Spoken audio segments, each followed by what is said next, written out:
What is going on, everyone? Welcome to another episode of Processed, and the beauty of this now is we can actually dive into Sixers basketball, things that matter, dribbling the ball up the court, half-court sets, Al Horford. Now that we see a game plan with the NBA, we can dive deeper into the 76ers and the league as a whole. But before we do that, D.Rey, it was a beautiful weekend. I mean, the weather was gorgeous. The sun was beaming down. How was your weekend?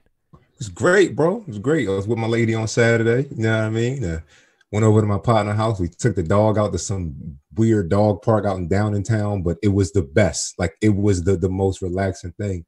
And then yesterday I went down to the protest at Eastern State Penitentiary. So a good productive weekend, man. How was yours? It was good, man. How was the turnout for that? That was the Sunday protest, correct? Yes. How was the turnout? Huge. It was huge. And we marched from there down to the police station.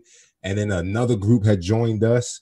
It was great. The city did a good job of kind of, making sure things didn't get out of hand, but also allowing people the space to move and function. So it was dope. It seems like the looting, rioting concept has totally stopped, and now it is peaceful, and the message is back to what it needs to be, which is absolutely phenomenal, I would say.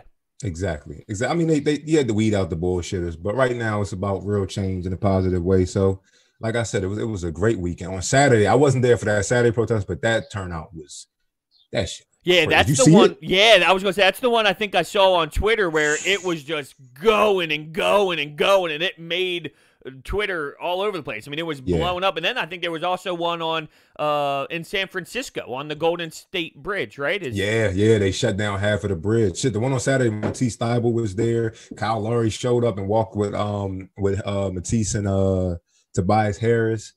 Who was it that spoke? Malcolm Jenkins had spoke. So, like I said, it was Philly doing this thing, man. Philly, it's good to know it started here, and it's still, you know what I mean? We still got that fight, so no doubt about it. Yeah, no doubt about it. So yeah, we'll go right into this though, because I think this is such an awesome conversation. We were spitting back and forth last night, just a little. Hey, what do you want to do on this? And I didn't expect this conversation to spark up. And I was like, whoa, let's do this. So Allen Iverson turned 45 this weekend.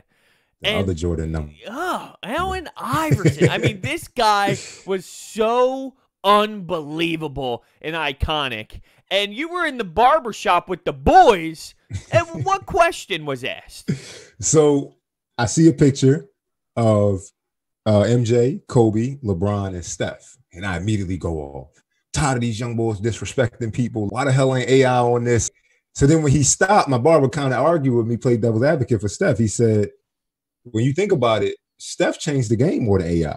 And I immediately go off again. And I think part of it because it's a Sixer guy. Oh, your emotional tie came out. Exactly, man. It's AI. Like, cold the face, AI, dog. Like, it's the answer. What are you talking about? Like, this shit shouldn't be a question. We talking about the answer. So when he said it, he was like, think about it. Every kid want to shoot threes because of Steph. What does every kid want to do because of AI?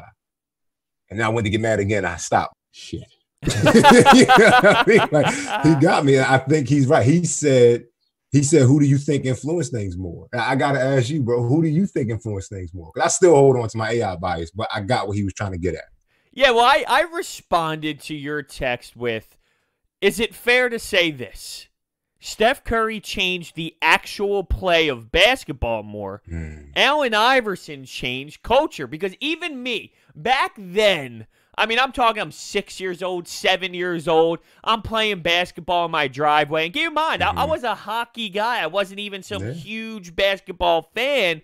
And I'm in my driveway with the shooter sleeve, with the headband, with the blue AI jersey on. And I would beg my mom. I'm telling you, I would beg my mother to braid my hair. I wanted AI hair. And she was like, Hunter, it won't look right. I'm like, Mom! I want to be Allen Iverson. But just think about that. I mean, I'm not even a basketball person then. I'm all hockey, and I wanted to be Allen Iverson. I wanted his hair. I wanted his arm sleeve. I wanted this. I wanted to be him, and I just think that shows you how impactful he was from a culture standpoint.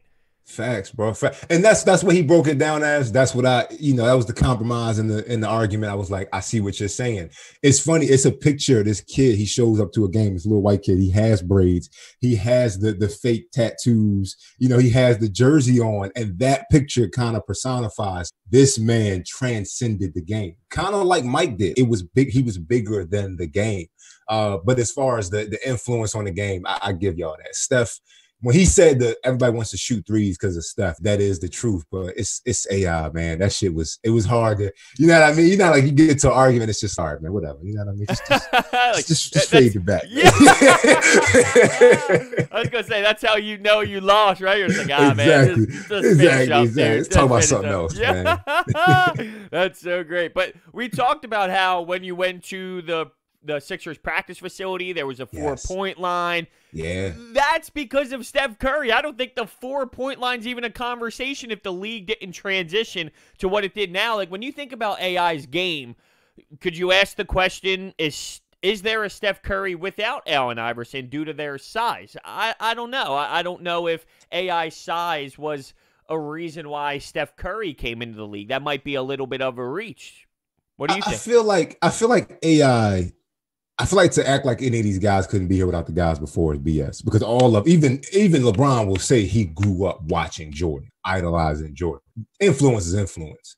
But at the same time, I see what you're saying. Steph's game doesn't mirror AI's in any way. Maybe the handle a bit. Both of them have a tight handle, but you got to have a tight handle to be a point guard. That shouldn't exactly reinventing the wheel. It's just, to me, I think I was holding on so much to the fact AI was bigger than the game. And Steph is huge, but he's not bigger than the game. The 3-point shooting thing, that shit it's the truth, bro. It really is. The 4-point line, just the way the kids pull up from half now. You see these young boys, the same way LeBron pushed everybody to be more athletic and to have a higher IQ as players is the same way Steph pushed everybody to increase their range. You know what I mean? So I tip my hat to that. I ain't gonna tip it now because I need to cut, but you know what I mean? I give you a little for Steph being that dude. Well, don't you think it's crazy? For example, nowadays, you can pull up from 3, 4 seconds into the shot clock, and your coach is clapping on the sideline. Hey, it's a good shot. Hey, it's a good shot. What? I mean, think about that. What? There was 20 seconds left on that shot clock. Nowadays, yeah, go ahead. Steph does it. Why not? Exactly. It's where the game's heading. That's what he said. He said, think about something that AI did that he was like, not everybody has a crossover like AI because everybody can't. He's like, but everybody can work on their range and try to shoot like Steph. I was like, damn, it's the simplicity of it. You know what I mean? It's the fact that everybody can do it that made it so universal. So was there one AI moment that really like gets you pumped? Like, is there one AI moment that connects with you the most? There's so many, dude. I know, right? The crossover on MJ, yeah. But there was a shit out of Jordan. He did, but there were better crossovers. I understand the difference is who's defending him, but I think it was Daniels on where he did like the double crossover and he had to lean back on his one hand. Oh, that would never be me, D-Ray. That will never be me on that defensive side of that ball. I'd walk right off the damn court. I take too much pride in my D. Tyronn Lue, that was another huge one. Stepping over time. Yeah, man, shout out Tyronn Lue that had a tough one. Shout out Tyronn Lue. But that for us, like as Sixers fans, I don't know if you remember back then we was kids. I saw that shit. I was like, oh, this is the truth.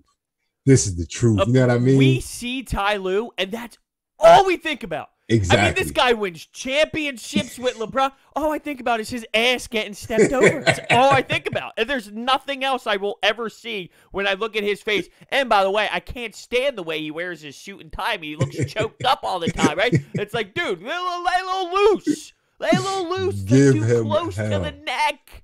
Give Tyronn Lue hell. But yeah, no, AI, man, it was just... I think, like I said, like Jordan in the sense of this shit is bigger than basketball. And the fact that it was so close, it was just the rapping, the style, the swagger that he brought to the table. Slam magazines. Oh my Remember when God. the Slam magazines mattered? When it was a thing? People cared about the Slam magazines. People actually gave a shit about magazines. Like he had the gold chains, and I think it was like the black jersey. Maybe he was leaning forward on his elbows with the one, and then he had his hair was like it was out. Yeah, it was a fro. Yes. It's just in your face. You know what I mean? He was AI was the shit, man. Shout out Allen Iverson, and happy belated to him. I know we doing this episode today. It was yesterday, but happy belated to AI. Imagine if he cared about the whole practice thing. Do you think that would change anything if he had the same mindset with the practice that he did in games? Because when he was on the court during an NBA game, he laid everything out there. You never questioned how hard, how determined, how focused he was. But the practice stuff, not so much. Do you think that's the reason why maybe he came up short, or because he's working with a little bit of some Eric Snow, a little bit of some other guys who, you know, they're not NBA title type players? Yeah, I think to act like it couldn't have helped his legacy is bullshit. For you to, for anybody to pretend that if he would have not did the practice thing, or he would have taken certain things more serious. I think you sent me something one day when they was like, when he was to my weightlifting, he was like, "Them shits was heavy." You know what I mean? Like, it was funny in the moment, but that's kind of the thing about the media. Like, they'll use that shit as funny in the moment and tear you down later with it. We're not those guys. We're just two guys shooting the shit about basketball. We're the good guys. But, some guys use that against them. We're the good guys. I can be a little fired. We haven't had an opportunity yet to really dive into some hoops. I mean, you might see me on it. You might, when there's hoops back, there might be a time where you're sitting there where I'm just going off for like 3 minutes thinking, I'm going to do exactly this. Shit. I'm going to do exactly this. Yeah, you're going to be, oh, shit, I'm about to start my own fucking podcast process with D.Rey solo, losing my damn mind, spit flying towards the camera. Yeah. No, man, you passed it. Ain't nothing wrong with that. But I think AI legacy could have been helped a little bit. But at the same time, I wouldn't have changed shit about his story, because so much of his story set up for other guys. You know what I mean? You see the embrace that players meet him with, D-Wade and them see him, when LeBron and them see him. Even LeBron talks about, I wanted tattoos because of AI, period. You know what I mean? Kevin Garnett tried to say he's one of the first players with tattoos, but even he gave AI's props. That was the ill boy. He stood for so much. I wouldn't change anything about his story, because you change something about his story, you change everything about everybody else's.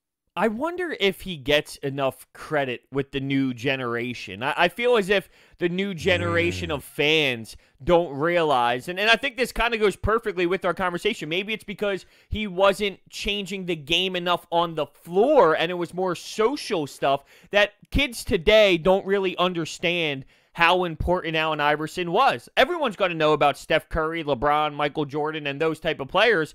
But, they might not respect Kevin Garnett like we do, though. There's plenty of people that we can run down the list that were so important. Like, I don't think Dwayne Wade even gets talked about. Respect. Yeah, I don't think he even gets talked about. He's the third best shooting guard ever. Yeah. He's the third best shooting guard. The number 3 is perfect for him. He's the third best shooting guard, and nobody acknowledges him. I think it's just how it goes, bro. What happens is you have the guy, who inspires several guys, and you just see their influence. When they asked Kobe, who is the you of today's game? And he said, I see myself in James Harden as far as his offensive tenacity. I see myself in Russell Westbrook as far as his intensity. And I see myself in Kawhi as far as his completion and dedication to his game. You know what I mean? It's like the one becomes the few. You know what I mean? Like, he has to kind of break down. And I think that's what AI's legacy is going to be. You see that influence through several people. I'm pretty sure Steph would tell you watching AI inspired him to not be the tallest guy on the court, but to have the most heart. You know what I mean? To me, Isaiah Thomas, yeah. Muggsy Bogues, yeah, those guys did. They did it, but when it comes to heart over height, Allen fucking Iverson. Yeah, I mean, how many times he got thrown to the ground and got back up? How many times he just went to the cup? And he wasn't always pulling up from 3. He would go right at the cup they like to say 6'2". They like to say 6'3". He was a solid 6 foot on a good day. You know what I mean? And fearless. Those small players will not say that they can be that without AI. So I think that's what his legacy is going to be. Yeah, no doubt about it. I just wish I wasn't 6, 7, 8 years old watching basketball as a casual kid during those times. Yeah. I wish I was at the point where I'm dissecting Ben Simmons and I'm dissecting Joel Embiid, and that's the way that I got to appreciate Allen Iverson.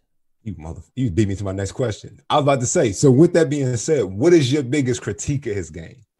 Because I had to go back and watch some shit, and I realized the holes in his game that I saw. I just think I was too young at that point to really understand the game like that. Like, don't get me wrong. I've actually gone back and watched some games now because I just want to watch what he was like in this mindset. So I have gone back, but I don't think I have enough understanding of his his full career because I was just so young then to know the holes. But what stood out to you in that? You know what it was? It seemed almost James Harden-like. And I can't blame him for that necessarily. But in the sense of it was a bunch of ISO ball. It was very easy to focus on. When I watched that and you could blame it on the fact that he felt like he didn't have much help. Like, obviously, you just made a joke about like the Eric Snow, the Aaron McKees of the world at that point in their career. This ain't a championship caliber team. But when I went back and watched that Lakers series, it's easy to hone in on him. I can see why, the series was 5-1 on them. And I love that Philly's the only team that got them. But I can see why the series was 5-1 on them, because they only really had one guy to hone in on. I really wonder, as good as an assist man as he was, as much as he shared the ball, I wonder what would have happened if he would have had just one more guy he could have did it with a little bit more. Would that have changed everything about his game? Because it was very easy to hone in on. If he's on the right wing, had a defense on the right wing. If he's in the corner, everybody shifted that side of the floor. If he's at the top of the key, be ready for him to go both ways. It was so easy to you just got to focus on him. I wonder what would have happened if he was a more willing passer and if he would have had somebody to pass to with a little bit more trust.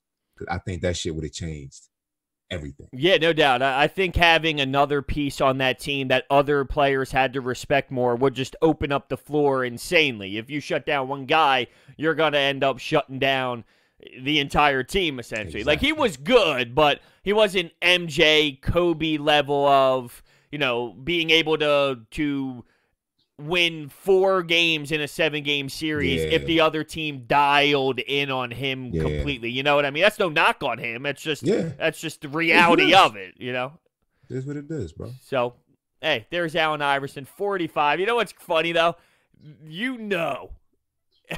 When he is at the Wells Fargo Center, it's crazy to see the connection. First off, he's probably hammered, right? But he's had his fair share of funny moments on camera or in the media or whatever, just being a little bit banged up, if you will. But the reaction of the fans every time, all he's got to do is stand up and do one of these,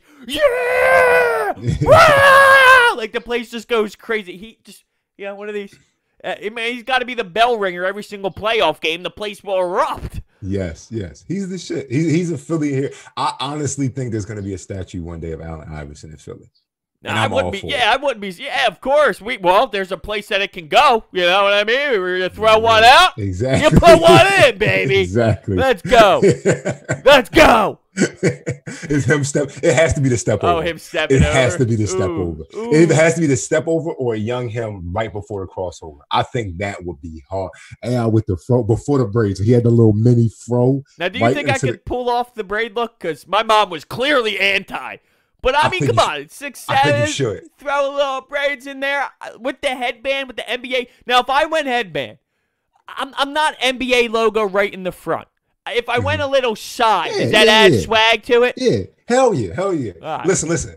I know several people that can do braids for you. You call it what it is. All right. so if you grow your hair out, the braids on me. Wow. Well, I used to, back in my hockey prime, I had flow pretty much down to like my shoulders. And I literally was this close. I wanted dreads. Like, I wanted sick dreads.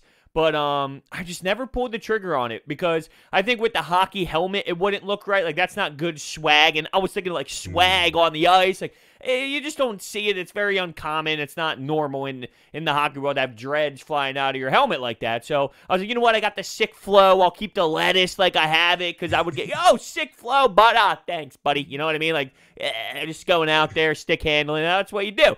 But, man, I was this close to rocking, like, long. I'm thinking Hawaiian, like, kind of when you're, what's the word I'm looking for? Like a hippie, kind of like the hippie dreads. I mean, dude, wouldn't that be sick?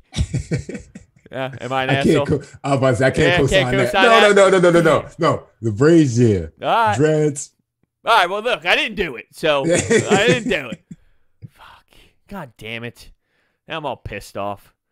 Let's get into some hoops. Let's get into some Sixers hoops because the NBA is back. That's what the whole phrase was that was trending on Twitter and everyone was going crazy.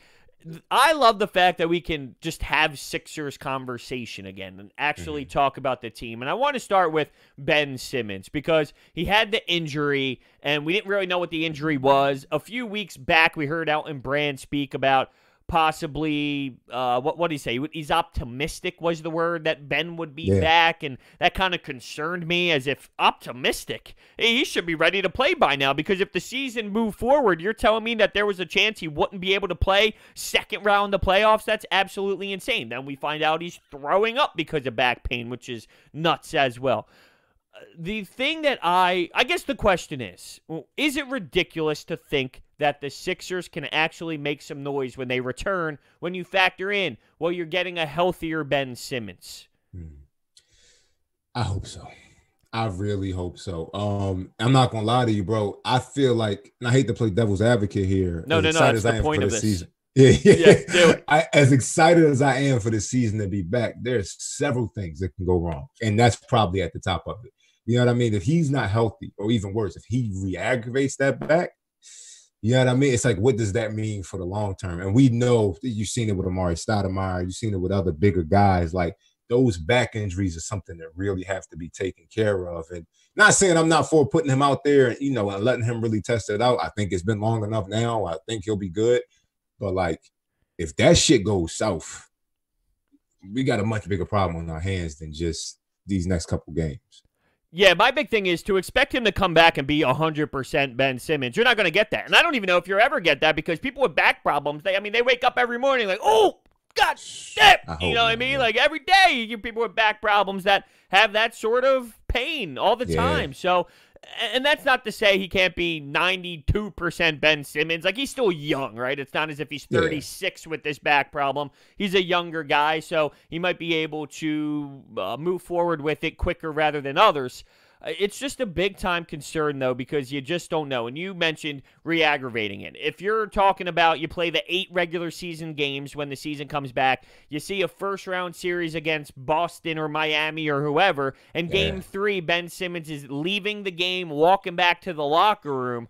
What goes on then? And how does that impact the start of next season or the future of the franchise if you really want to be a Debbie Downer? No. I think that's very realistic. Like, that shit changes the course of everything because then it's the question of, can he get back from this? Quite frankly, let's be honest. As Sixers fans, we all got some PTSD the last time somebody had a serious injury. Let's call it what it is. You know what I mean? It's so many things that could go wrong, but hopefully he get out there, he kill it, he shakes off the cobwebs a little bit, and he's better than ever because of his time to be able to step back and look at shit. But I know whatever happens, I hope he goes out there and does everything but just start yanking threes. I'm sorry. I know I'm going to get killed for this, but it's like, I hope he doesn't just come back and it's like, I got to do everything now. It's like, listen, we still in the process, still keep building your game, still figuring out things, but I hope he sticks to what he does best because that's going to get us there. Well, people are claiming that there's a possibility, and when I say people, it's no one other than fans being insanely optimistic, that since there will be an empty gym, and there'll be really no one in the stands, is he going to start popping threes from the corner because he feels comfortable in an empty gym? By the way, we got an answer on the whole 3-court system, and there'll be refs on one court blowing the whistle while the other courts are playing. It's not like that. I didn't think it really would be, of course, but it is confirmed. It is not as silly as what we were talking about last episode. But yeah, anyway, the shooting the threes thing, you know, do you buy into that stock? Hell no. It's still an NBA game. You know what I mean? Like, and I'm not going to lie. If you do, what the hell does that tell you about the crowd when he actually gets back to regular playing? Like, that shit scares me. If he has the confidence, really, if he goes out there like Steph and just starts yanking threes without a crowd, it's like, well, what does this say when shit gets back to normal and the stands are filled? Like, I don't think so. I don't see it. Like you said, I think that's fans being very optimistic, and I appreciate that. But ain't no way in hell he about to go out there and just start chucking up threes because ain't nobody around. It's interesting if you looking at it from the other side because most people would probably say, damn, that's great. That's awesome. But what does that really tell you? If this dude is willing to just take all these threes and be super comfortable and he's draining them left and right in these playoff games in an empty arena, what the hell is going on? Shoot the ball. Like, shoot the ball. At that point, what are you doing? Exactly. It's like, what does that say about this man's confidence? That he can't shoot it when the stands are filled? Hell no. Either that, we're going to get him some earplugs for the regular season so he can't hear the crowd. But that shit, it's just like, it's optimistic, but it's like, if that is the case, we have a much bigger issue in our hands. If the crowd being big is what scares him from shooting them threes and knocking them down, we have a much bigger issue with our hands. I don't think that's the case because he shot one in the preseason last year and cashed it. You know what cracks me up? You know how much I love Ben Simmons, and I know you do too when it comes to his game. But I love saying the sentence, that we talk about an NBA player shooting a basketball. That sentence right there. We talk about an NBA player all the time shooting a basketball. In a vacuum, that sentence just cracks me the hell up. And it's such a big conversation and a huge topic in this city all the time. An NBA player shooting a basketball. But I would defend him every day of the week. So, I'm torn. But the conversation is just mind-blowing. I mean, but think about it like this. For that big of a player, it has to be some trade-off. It has to be some. Nobody's too good to be true. It's almost too good to be true. Like, imagine if Shaq made his free throws. And that's what I will get on Ben Simmons' ass about. The threes, it is what it is. You figure that out in your own time. The free throws, not an excuse. Not an excuse. It was really bad the beginning of last year, but towards the end, he was shooting closer to that 70. It was middle of 70 and 75% ish. Yeah. So I mean, that's a big jump considering he shoots 50 to 60% from the free throw line. Exactly. To me, there's no excuse on the free throws. Anybody bashing him about free throws, I'm with you. I will lead the angry mob to Ben Simmons' house about some fucking free throws. But threes, it is what it is. Imagine if Shaq made his free throws. There would literally be no stopping. Like, literally. Because quiet is kept. Shaq could, like, if he was at the elbow and he wanted to shoot, he could. And he had the confidence to. It's like Giannis. Like, if Giannis could do everything, it's like, this shit ain't even fun. Yeah, but the Giannis with those three, he's gonna get it. With the way that he attacks those threes, he'll go down, air ball. You know what? He gets the ball the next possession, shoots it again. He'll brick. He'll go back. Yeah, it just every time he goes down and shoots it. So eventually, he will have that perfect game. I think just based off the way he's working on it, it will add together and mesh together over time to the point where he will have the full package. Do you think that's what's stopping Ben Simmons from shooting threes? Just the will? What? The will. Just the will to do it and fail. Yes, because we've seen it over and over and over again, him doing it in 5-on-5 play in the summer, in practice down in Camden, pregame. I mean, this past year when I was a media member, I was going to every game. I would go before they even started their actual warm-up just to see the guys going. And by the way, the work ethic by Kyle O'Quinn every single day when he knew that he wasn't going to play is crazy. Him and Roy Hibbert would legit go to town every pregame, and I was loving it. But I forgot that Roy Hibbert was the big man coach, by the way. But when I saw him out there, I was like, look at Roy over there, dude. He's banging bodies, still giving it. And afterwards, one day, he sat on he looked over at me. He sat on the bench. He took a towel. He was like, whoo, holy shit. Like, he was just beat after a pregame workout. But getting back to my point. Oh, yeah. Kyle Quinn was giving it. But Ben Simmons, he would literally be in the corner. That seems to be his comfort spot. Knocking down consistent threes. Consistent. We're talking 10, 11, 12. I'm counting. In a row. In a row. He wasn't missing. And that just shows that he knows how to do it. I mean, it's all repetition. Your body just does it. It goes into motion. It's normal. And I think that kind of says, look, he's taken, 2 threes in a game so far? And they both went in. Yeah. They both went in. That just shows you that he can do it. It's not like we're excited about him taking threes and missing. When he took those threes, they were actually going in. So his body, the mechanics, it's there. It's the repetition is there with his form, but there's a mental block. It's the will. I mean, it's the will to fail. Imagine if he does it against the Celtics and Jaylen Brown and Tatum are like, you motherfucker, you suck, dude. You fucking blow. I mean, that's like just chirping. I'm sure that stuff happens now. I mean, it's brutal on the ice and in hockey games. Like, you piece of fucking shit. I'm like, fuck. It's like, oh, damn, I ain't going by the goalie again. You know, I can only imagine it's just as brutal in basketball. Oh yeah, no, it's definitely bad. But that's what I'm saying. That ability to take that, because somebody brought up, they was like, I think Ben Simmons missing this shit is just a matter of him not willing to deal with the failures of it. They said the only difference between him and Giannis is Giannis to take them shits and not and have a clear. He'll run, like you said, he'll run back down and he'll act like this shit never happened. That short term memory, that ability to keep going off of it. They was like, Ben Simmons likes too much of a sure thing. So I'm interested to see if that's just if him making those threes is a matter of him just taking them and being okay with the ones that, quite frankly, might airball. You know what I mean? Quite frankly, might brick the shit out of. But like it's like Kobe back in 97 or 96 when he shot those air balls back to back to back to back. And everybody's like, man, what the hell is he doing? 98, sorry. You know what I mean? Everybody's like, what the hell is he doing? And it's just like, no. He's doing this to prove to himself almost like, I don't give a shit. I'm not scared. I'm gonna succeed because I'm not scared to fail. You know what I mean? Yeah, it's so interesting. It's crazy because we all sit here mind blown. How does this happen? Go ahead, fix your mic again every single time now. Every time. I hit Once it. an I hit episode. it. I hit it. It's like so. I got the knob thing on here. See what I mean? Look. Yeah, I got the knob guy over here. All right, it's back. It's all back. right, now But I lost mine my is like train that. of thought, all because of you, My Ben fault, Simmons. Ben Simmons. Little spiel. Yeah, it's just crazy with the guy that we sit here, everyone, and our brain is fried thinking about how you just won't shoot a ball. And I always think about when he's playing the game out in his front yard when he's younger. What did he do? Did he not shoot the ball? Like He did it in high school. Or did he run to the lane and kick it out to nobody, and then he went to go chase it because he kicked it out to the street? Threw it to a car. Exactly. Yeah. Bang. Bang. That's all he did. Bang. He shot him in high school. I know man. he did. I got a question for you, though. Not to get too sidetracked. You mentioned we all have PTSD from injuries when it comes to the Sixers. I even wrote this down, PTSD. I wanted to bring this back up.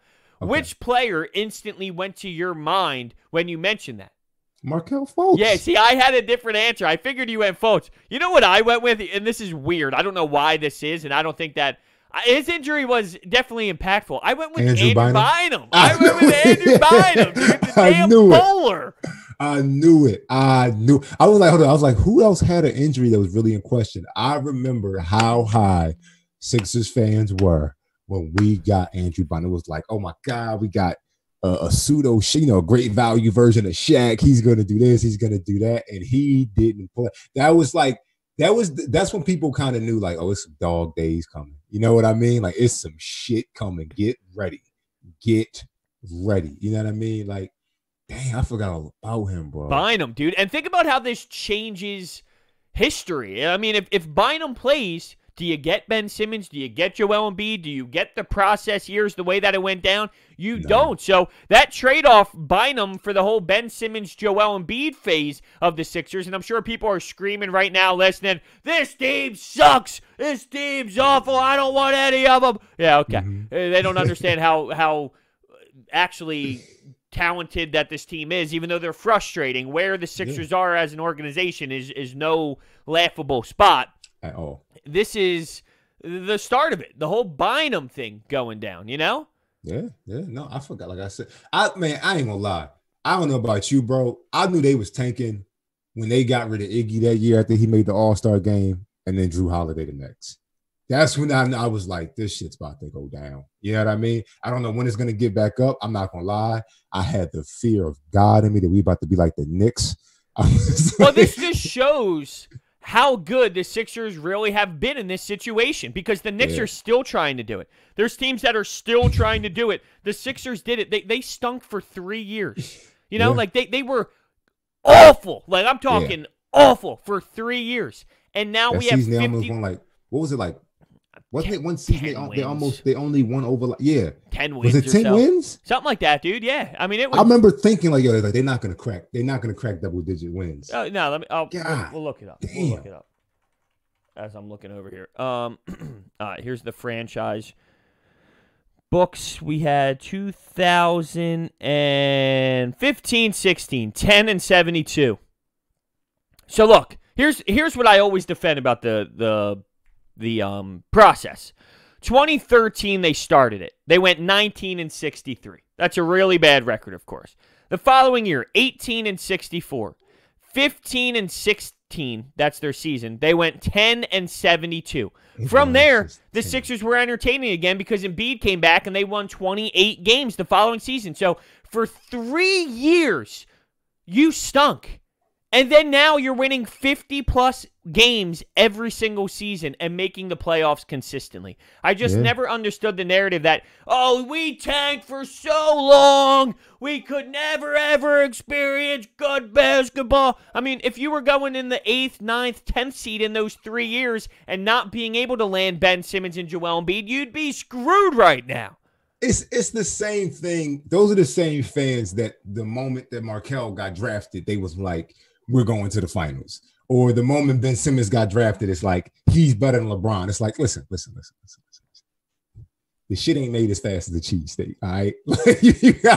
you gotta get his shit some time. Let it marinate. Let people figure out what they're doing. Like, this is a process. I think sports fans in general, because we're such fanatics, we want to see things happen so quickly, and you think that somebody gives somebody that amount of money, that shit's just going to happen overnight. It doesn't. You know what I mean? It's a process. And I love that term was coined by them. It's like, this shit is a process, and it's not happening overnight. And I honestly think I got a good feeling about this. I got a feeling they're going to get back and get things moving. And maybe not this year, but this year give us something to be like, all right, this shit's going in the right direction. I hope so. I definitely do. I want to touch on Al Horford because Al Horford started the season in the starting lineup. And then it took a long time for Brett Brown to make the decision to put him to the bench. But I don't knock him because he was signed here for a lot of money. He was brought here to be the 4. You got to work to try and find him a spot that makes sense. It wasn't really working that way, so then you move him to the bench. That's fine. Ben Simmons got hurt, then Al Horford went back to the starting rotation. Where do you put him when the season begins for this 8-game stretch? Do you try for these 8 games and say, hey, maybe it'll work. Let's try again? No. I think Al Horford does not need to start. I think Al Horford needs to come off the bench. I've said this a million times before. I love Al Horford. I love his elder statesmanship and everything that he brings to the table. But you're talking about a team that, quite frankly, is best in transition. Let's call it what it is. The Sixers are best in transition. Great in the half court at times, with certain lineups on the floor, but great in transition. So you don't want to start off a game slowing that up because you have one guy that doesn't fit that mold. Well, let me just ask you this real quick. What's up? In the playoffs, though, do you think that because the game is slower that it has a better chance of succeeding? No, because it's the team's identity. You know what I mean? It's not about – I think people are so quick to figure out – and this is something the coach taught us. People are so quick to figure out what the other team is doing. No, figure out what you do best and do that. We're best in transition. Okay, so from the start of the game, we need to apply pressure. We need to get up and down because that's how we eat. That's how Ben Simmons gets going. Where he gets a couple of early buckets off of just getting out in transition to slice him through or getting a rebound and getting down to the other end of the floor. You know what I mean? Joel Embiid, like him spotting up in transition. Like there's so many different things that we get out of transition that I feel like that needs to be the start of the game. And then you get that momentum going. And then when things kind of slow down, then you bring in Al Horford. That halfway through the second quarter or halfway through the third quarter, that's the time you bring Al Horford off the bench to give you a couple spot threes, some great defense. But start Mike Scott. Start Mike Scott at the 5. You said it yourself. You said he did a great job at the 5 at times. Like, start Mike Scott. Yes. I mean, I wouldn't mind having Mike Scott in as the 5 position. It would have to depend on the matchup, right? Because I don't think that he can play the 5 in certain situations. And, well, when you could you imagine? I just don't know if I could see Al Horford playing the 4 and Mike Scott playing the 5. Like, I can't see that ever happening. So I don't know if that's how it would ever go down. I mean, I don't know. It's just it depends on the matchup, like you said. But it's just I don't like the idea of putting somebody out there that not deliberately go. He is what he is, but he just goes against what so many other players. The closest one to him is probably Joel Embiid because Joel Embiid plays iso ball from the elbow down. Like he can shoot that top of the key 3, but most part his game is kind of like Jokic. Is from the elbow down. He gets the ball and it's like get the hell out the way. So he might be the closest thing to him. But the rest of these players, these are guys that like to get up and down. Let them do that. Let them get that early. And then about who starts the game. Maybe Al Horford finishes every game for you because of his experience, because of his ability to come through in the clutch. But the start of the game is about building momentum and setting the tone. You don't need somebody out there that's going to pull against that. You need people out there who's going to get it going. And then maybe, after a couple minutes, they go to the bench, but now we're rolling. You know what I mean? Yeah, I like the identity. I like that you brought up Mike Scott because he stunk all year, and he was playing that 4, and he's naturally the 4. We've seen him play the 5 before, but he's actually been doing a pretty decent job before everything happened, the stoppage, at the 5 position. And I wonder if there are matchups where, due to the lack of his size, and because he can stretch the floor out a little bit more, and he's just a different player. I mean, his body structure is different. He's a faster pace 5. If he would work there in the playoffs, but you look at Boston, they don't have a real true center. They have Canner, and who's the other guy? They got rid of Baines. It was I forgot his name. I forgot his name. Yeah, it's Theis. He's the other dude, but Mike Scott will be able to work with that type of matchup. But if they played the Miami Heat, would he be able to play minutes with Bam or any of their other players? I don't know. Kelly Olynyk. I sound Whiteside's on the trouble. I'm bugging. It's Kelly Olynyk and Bam. So if they play the Heat, I don't think that he'd be able to get in at the 5 at all. I mean, but Bam ain't that tall. He's just athletic. And, I think at that point, people understand that with athletic players, it's really just about, especially a guy like him who lives off of lobs and transition and offensive rebounds, it's really about hitting him first and making sure you got your back turned. So if he's behind you, they're not going to throw a lob over your head. Like, that shit's just basketball 101. I think he can hold his own with a lot of players who are the 5 in the NBA right now. Obviously not the bigger ones, but like, the fuck? You all right? Yeah, bro. Just got a call. Sorry. Oh, yeah. We're all over the place today. I forgot it's on my phone. Yeah. But John said I love that the iPhone's now saying potential spam. So I ain't picking up. Exactly. Telemarketing. But anyway, Mike Scott. At the end of the day, he ain't Draymond Green, but Draymond Green is 6'5" without shoes on. And he plays the 5. Does Draymond Green have Steph Curry and Klay Thompson? Hell yeah. Does Draymond Green have Iggy and KD for them championships? Hell yeah. I get it. But he played the 5. You know what I mean? The 5 isn't what it used to be. And I think Mike Scott can be a sufficient enough 5 with all the talent around him. You have Ben Simmons, you have Joel Embiid to offensive rebound and defensive rebound all the time. But your job as a Mike Scott is really just to stop or isolate that other 5. No, that's a good point they brought up. Yeah, no, I agree. Like that's a good point you brought up with Draymond. I just think, first off, we're talking about very limited minutes because Brett Brown wants Embiid to play about 38 minutes, which means there's only 10 left on the board for the backup 5. I just don't know. And first off, it's positionless basketball, so he could be out there on the floor and technically be the 5, but the way he's spaced out, things can totally change and whatnot. But I just don't know how when Embiid is off the floor, Al Horford isn't going to be that 5 position. I mean, think about the look it would be when this organization comes out and says, we're built for the playoffs. We brought in Al Horford for the playoffs. We're going to be this big team. Oh, yeah, by the way, when Embiid's on the bench, we're bringing in Mike Scott. And then Al Horford would play a power forward position. I just don't think that it's going to go down that way. But who knows? Maybe, look, when the playoffs come about, you got to do what you got to do to win. And if there's a situation where Mike Scott is giving you the best 5 spot, then maybe you do rock and roll with him. I thought, people are going to maybe bash this conversation because Mike Scott was so brutal early on. But down that stretch of the last few games when he was playing a little bit of 5, he was performing way better. And who knows what this time off has really done for his psyche. Facts. No, he pulled through. And at the end of the day, it's like that gives you a 5-out lineup. Maybe Al Horford is out there at the 4. And he's out there playing. Yeah, you never know, right? There's always crazy rotations in the postseason that you see. I've always liked the idea of when Joel goes to the bench, that's when Ben Simmons goes inside. I've always liked the idea of that's when you get him off the ball and let him get his elbow work, let him get his ISO work, let him play from the inside out and get 4 around him.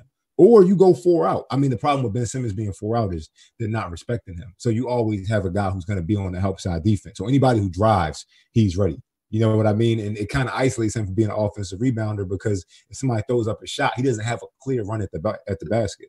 You know what I mean? But like, not to get too in depth here, you know what I mean? I'm trying to keep this shit not for you, I'm saying people out there. I'm trying to keep. Now we like the in depth. That's the point. That's you got it. You have the in depth. Bring out the in depth. It's just like, if you play a 5-out or you have in that little stretch when Joel Embiid goes to the bench and you have Ben Simmons playing inside out and you give him the ball, pretty much the scheme is Mike Scott in one corner, Al Horford on one wing, Josh Richardson on the other wing, Shake Milton in the other corner. And pretty much the offensive scheme is when we get up the floor, we get set up in our half court sets, throw it into Ben Simmons. He's either going to get a bucket because he's 6'10" and has a post game, or if somebody helps, he's going to kick it to them for a three. Watch The Last Dance, what they did with Karl Malone when MJ stripped him of the ball. That's what kept happening. The scheme was bring it up the floor. Karl Malone, you get your space against Dennis Rodman, you get the ball. Either you're going to go to work and get a bucket every time because you're bigger, or if they help, boom, you got the three, opposite side. Like, that is how you use a Ben Simmons in those stretches when you don't have Joel Embiid on the floor. The problem is when Joel Embiid gets off and it's like, oh, who's scoring? Like, no, everybody should score at this point. You know what I mean? Because it's no longer ISO ball. It's just, I can go on for days about this dude, shit. I love it. I love it. That's beautiful. I could fall asleep to that. I mean, it's like poetry in my ears. Like, oh, yeah, let's go. To the wing? Oh, my God. You forgot the charge, though. Where's the Brodes steps in and takes a charge. Yeah. Ben Simmons out because Brodes took 5 charges on him. It's just so many ways you could use him, man. Yeah, no, I'm with you, dude. No, I'm with you. And look, there's way more to get into. Like Shake Milton, right? Is it fair to say that he can just hop into the starting rotation? Josh Richardson, what's his role going to be? Tobias, no one ever talks about Tobias because I feel like we know what he is. But you know what you're going to get from him. Right, but, I mean, he's going to have to take a little bit of a step in his career when it comes to the oomph, right? I mean, look, there's so much to get into when it comes to this team, and sadly, we're out of time. So what does that mean? That means, well, next episode, we got more for you. We're going to dive into some more players. And I also want to get into the identity of the team because you mentioned something. Look, I'm writing my notes. I'm prepared for next episode already. You said something about the identity of the team. Hopefully, I remember by just writing a star next to the word identity. And, so that's going to do it. Dude, when you get into hoops, when you dive in like you just did, you're just like bang, bang, bang. You're just flowing all over the place. It's beautiful stuff. That's how I think, bro. And that's how I think. When there's actual games to talk about. We haven't had that yet. We're breaking down film. Yeah. We're breaking down film for sure. Dude, we should have a situation where you got your red laser and you start pointing at the screen, right? Now look at this. And you go here, you drive, you kick out. I think like a coach, bro. I think like I've been coaching the last 2 years. I think like a coach. It's like, how can we fuck what you don't have, man? And this real quick before you sign off, I got to say this. As Sixers fans, stop looking at what you don't have. Look at what you do and figure out how to maximize that. I love it. Coach D.Rey. Now, on the sidelines, are you freak out, punch the board, maybe put the board over the kneecap, or are you, all right, guys, let's go? You positive? Phil Jackson's in with no way. A smart ass. But do you have the yoga mats out and you're just like, oh, with the team, getting them all emotionally prepared? Go shake their hands. Now I'm going to stay here. I love it. That's phenomenal. All right, that's a perfect way to end this. Thank you guys all so much for listening to this episode of Processed, and we will see you next time.